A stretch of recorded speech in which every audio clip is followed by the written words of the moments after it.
बिस्मिल्लाहिर्रहमानिर्रहीम। अस्सलाम वालेकुम नाज़रीन। नेक्स्ट मंथ बहुत ही अहम है क्योंकि एक तरफ सेनेट के इंतखाबात जिसके लिए पीडीएम भी जो है वो अपनी कोशिश कर रही है, और दूसरी तरफ अगर हम बात करें तो इस वक्त जो मौजूदा हुकूमत है और उसके इत्तेहादी वो क्या चाह रहे हैं, सेनेट के चेयरमैन और डिप्टी चेयरमैन के लिए क्या बड़ी तब्दीली आ सकती है, इस पे हम बात करेंगे। क्योंकि आपने देखा कि पीडीएम ने पहले तो सेनेट से पहले बहुत कुछ कहा कि सेनेट के इंतखाबात से पहले ही मौजूदा हुकूमत जो है वो ख़त्म हो जाएगी, वज़ीर आज़म नहीं रहेंगे, नया इलेक्शन की तैयारी होगी, तो सेनेट के इंतखाबात तो दूर की बात है। लेकिन अब ज़ाहिर है वो इस बात पे एग्री हो गए हैं कि अपनी पुरानी तनख्वाहों पे ही काम करने के लिए वो तैयार हैं। वो ज़िमनी इलेक्शन में भी हिस्सा ले रहे हैं, वो सेनेट में भी ले रहे हैं। अब ज़ाहिर है अब वो चेयरमैन और डिप्टी चेयरमैन के लिए भी पीडीएम क्या करेगी। मुस्लिम लीग नून भी अपना कोई सामने लेके आएगी, पीपल्स पार्टी भी कोई सामने लेके आएगी, और मौलाना फजल रहमान भी कोशिश करेंगे कि किसी तरीके से वो भी किसी ऐवान का हिस्सा ज़रूर बने। और सेनेट के लिए भी इस वक्त उनके लिए एक अहम जो है वो मामला होगा कि वो किस तरीके से वहाँ तक पहुँचते हैं। एनी हाउ 48 आइंदा माह में 48 सेनेटर्स जो हैं वो रिटायर्ड हो जाएंगे, और बड़े नाम हैं उन सेनेटर्स के। गुज़श्ता 6 साल उन्होंने बड़े जो है वो आपको हर जगह पे नज़र आए, वो मीडिया की ज़ीनत भी बने, वो अपनी तकारीर में भी रहे, वो पार्टी में भी बड़े अहम ओहदों पे रहे, और वो हर दफ़ा हर वक्त एक्टिव नज़र आए। लेकिन अब मुस्लिम लीग नून के लिए बड़ा मुश्किल है कि वो अपने 17 सेनेटर जो रिटायर होने जा रहे हैं उनमें से कितने सेनेटर्स वापस लेने में कामयाब होगी। पीपल्स पार्टी डेफिनेटली वो जितने रिटायर्ड होंगे ऑलमोस्ट उतने ही या एक ज़्यादा भी हो सकता है। पीटीआई के पास इस दफ़ा जो है वो अक्सरियत आएगी, और इत्तेहादी जमातों मिलकर, अब क्योंकि बात हो रही है, जोड़ तोड़ की बात शुरू हो गई है कि पीटीआई अपने इत्तेहादियों के साथ मिलकर सेनेट चेयरमैन और डिप्टी चेयरमैन के लिए अपना बंदा कौन सा लाया जा सकता है, और उस पर अभी जोड़ तोड़ शुरू है। अब ये कहा जा रहा है कि नए सेनेटर्स का जो इंतखाब है उसके अमल में लाने के बाद तहरीक इंसाफ को कौमी असम्बली के साथ साथ सेनेट में भी उनको अक्सियत मिल जाएगी, और बरतरी हासिल करने के बाद अब उसमें एक तो ये बात हो रही है कि कौन कौन से बिल जो है वो तहरीक इंसाफ ने रोक के रखे हुए हैं या अभी तक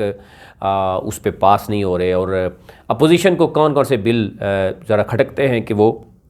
अगर ये कौमी असम्बली और सेनेट दोनों से पास हो गए तो ज़ाहिर है उनके लिए मुश्किलात बढ़ सकती हैं।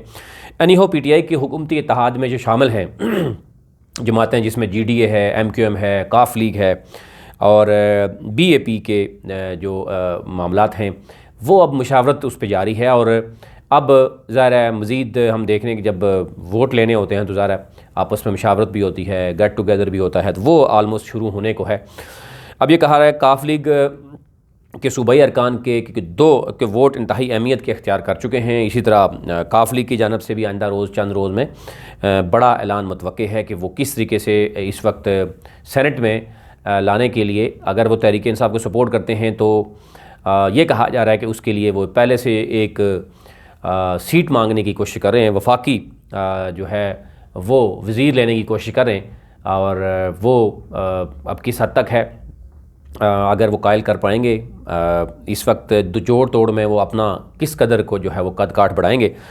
फिर ये भी कहना है कि चेयरमैन सेनेट की चेयरमैनशिप के लिए अगर वो ज़ोर ज़्यादा लगाया गया और सादिक संजरानी अपने आप को बचाने में कामयाब रहे और अपनी लॉयल्टी शो कर सके पीटीआई के लिए भी और दीगर जहाँ से फ़ैसले होते हैं वहाँ उनके लिए भी, तो फिर डिप्टी चेयरमैन के लिए जनाब पीटीआई का कौन होगा। अभी से जो बात हो रही है वो कहा जा रहा है कि सेनेटर मिर्ज़ा मोहम्मद अफरीदी जो है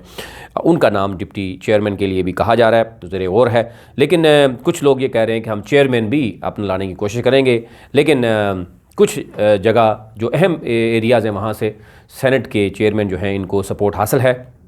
आइंदा भी वो अगर सपोर्ट हासिल होती है तो डेफ़िनेटली वो चेयरमैन रह सकते हैं जिस तरीके से वो काम कर रहे हैं। और उन्होंने पीपल्स पार्टी के साथ भी, मुस्लिम लीग नून के साथ भी और पीटीआई के साथ भी काम करना उनके लिए मुश्किल नहीं है। दूसरी जानब ये भी कहा जा रहा है कि जो अपोजिशन इत्तेहाद है पीडीएम का,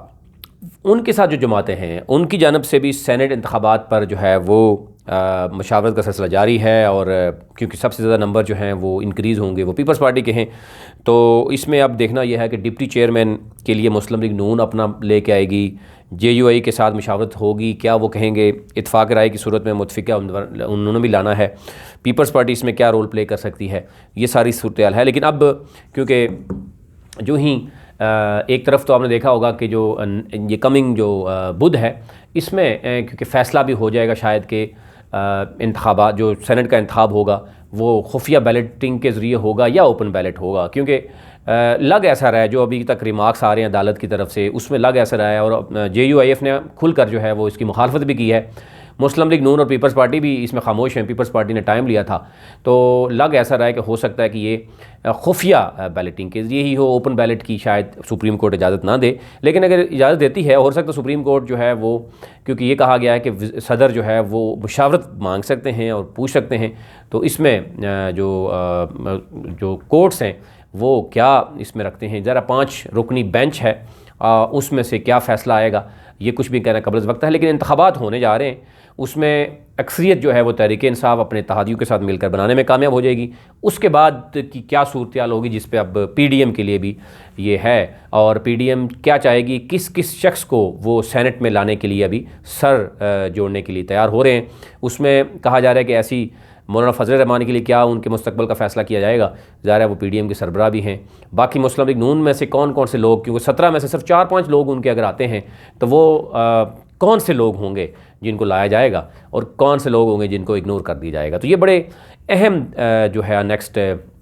फरवरी के मंथ कहा जा रहा है। लेकिन आने वाले 4-5 दिनों में ऑलमोस्ट क्लियर हो जाएगा कि तहरीक इंसाफ किन लोगों को सामने लेके आ रही है, और इसी तरह मुस्लिम लीग नून। तहरीक इंसाफ के बाद तो ज़ाहिर है बहुत से ऐसे लोग हैं जो मशीर भी हैं, और उनको भी कहा जा रहा है कि वो पैराशूटर्स हैं, वो तहरीक इंसाफ के लोग भी नहीं हैं। लेकिन अगर उनको सेनेट में लाया जाएगा तो जो जेनवन तहरीक इंसाफ के नज़रियाती लोग हैं वो पहले भी बाहर बैठे हैं, और मज़ीद भी अगर उनको इंतज़ार करना पड़ेगा तो सब पार्टी में कुछ ऐसे मामलात भी सामने आ सकते हैं। अभी तक इतना ही, मज़ीद इसमें जो होगा वो आपको शेयर करेंगे। चैनल को सब्सक्राइब करें ताकि हर नई आने वाली वीडियो आप तक पहुँच सके।